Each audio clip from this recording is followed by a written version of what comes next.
So it's a process that we have to have now, and liberation theology was about this, is to translate this into this world, and then it's based on what? Happiness is one dimension, and this with something that I would add to Ibn Kathir. Ibn Kathir was saying it's about knowledge and freedom. I would say knowledge, freedom, and well-being.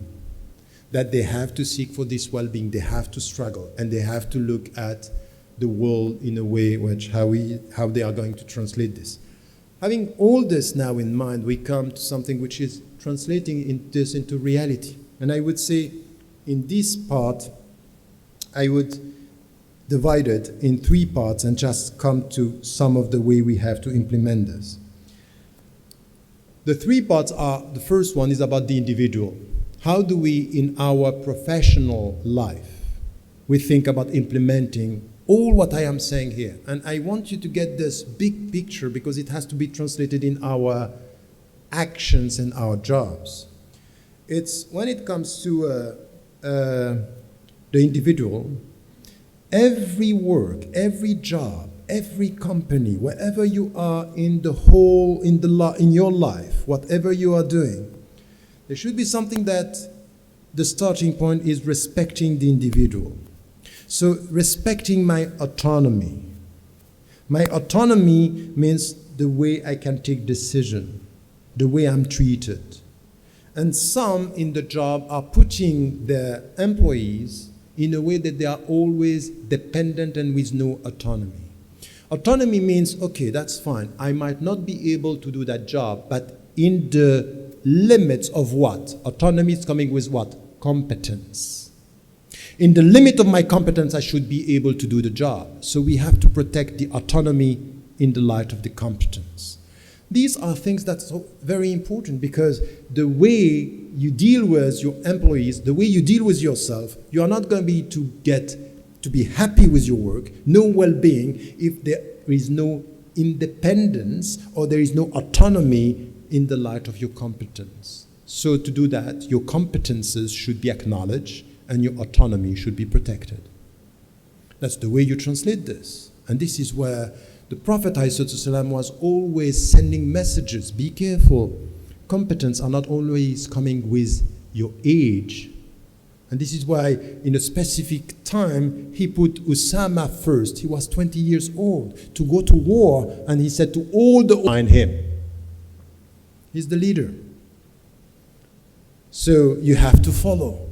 Acknowledging his competence, acknowledging for them the autonomy of the leader to take decision. So these are things that are very important for us in our understanding of this. And this is from where in the professional field, respecting the dignity of the worker, the dignity of the employee or the civil servant, based also on honesty. Also, that is important, no corruption and honesty, it's part. So integrity, autonomy, and competence. There is a third thing that should be done by every one of us in our life. In the spiritual life, you always find this.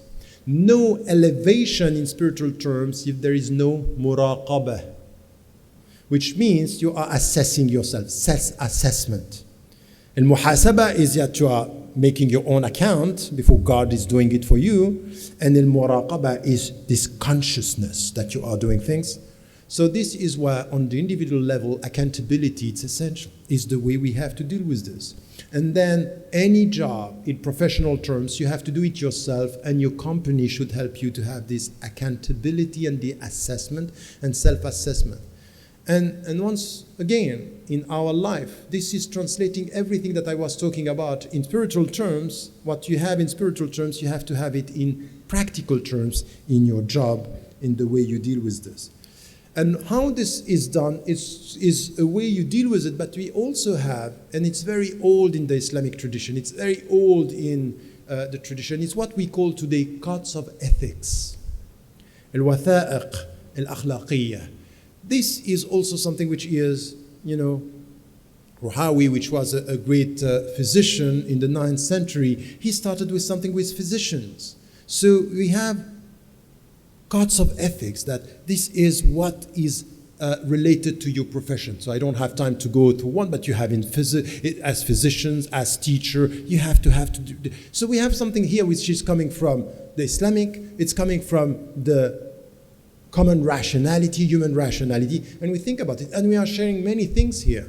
But be careful, because we had lots of discussion in our center, the Center for Islamic Legislation and Ethics, on the fact we all agree on the principle. That's not the point. We can agree on codes of ethics and disagree on the goals. You can be a good medical doctor with the principles. At the end is what do you want? How do you deal with the goals of your profession within the society and within your time? This is the goals, the purposes are also important. So be careful with the superficial agreement on principles and disagreement on ends and goals. How do you do this? It's also important. Now, 2 points that I want to add, and I will end here, is, am I still in my time? I took too much time, or it's okay? Within the company and within our businesses, wherever we work, institutions or whatever, as we were talking about this dignity, as we were talking about this accountability, there is something that is connected to the big picture. In our company, wherever we are, as we are talking about our autonomy and we are talking about our competence and our way of dealing with the mandate that we have, we need always, wherever we are, to have an ongoing process of learning. In your field, in your job, if you are not progressing, it means that you are regressing. No progress is regression when it comes to learning. So there are some jobs, it's by definition you do it, because if not, you are going to be outdated. But in fact, there is no well-being when there is no addition of knowledge and competence and learning. And any business, any company should give the people the way of progressing. It could be in manual, it could be in intellectual, it could be artistic, but you have to progress, you have to add knowledge to knowledge. You need to be better tomorrow than you are today. It's the only way to feel that you are improving, that you are realizing something. This is the meaning of well-being. If in your job you are not progressing, if in your job you are not adding knowledge, you are not adding feeling, it means that there is something wrong. Ethics, it's also about well-being, as I said, and it's also dealing with improving and progressing through learning. It's also something that we need to get within any company. It's the sense of transparency, and as I said, accountability. Transparency doesn't mean that everything is said. Transparency is in your field at your level, what you should know should be known, and what should be known by the people who are working should be transparent. So that we are dealing with transparent procedures and processes, which is very often it's not the case, because this is the very meaning of corruption, is a lack of transparency, and that you don't know what is happening. You don't know at your level, you should get the information, and this is where ethics in any company has to do with communication. That it's for you to be good, to work in a very efficient way, we need to give you some time to relax. So you have a room over there where you go. There are punching balls. You go for 10 minutes. You just go and stretch, and then you come back, you're going to be efficient. It's a very pragmatic way of dealing with well-being. It's how do we free your mind to use your body.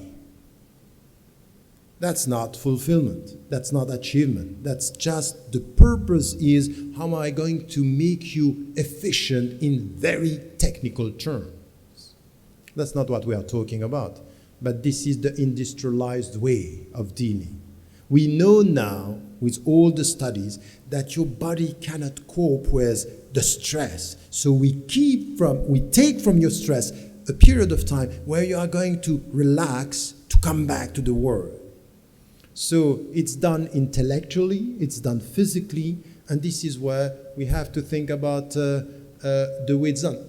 This, if there is respect for the people, because the way we are dealing with workers, even in this country or elsewhere in the region or in the world, it's problematic. It's problematic because at the end, we don't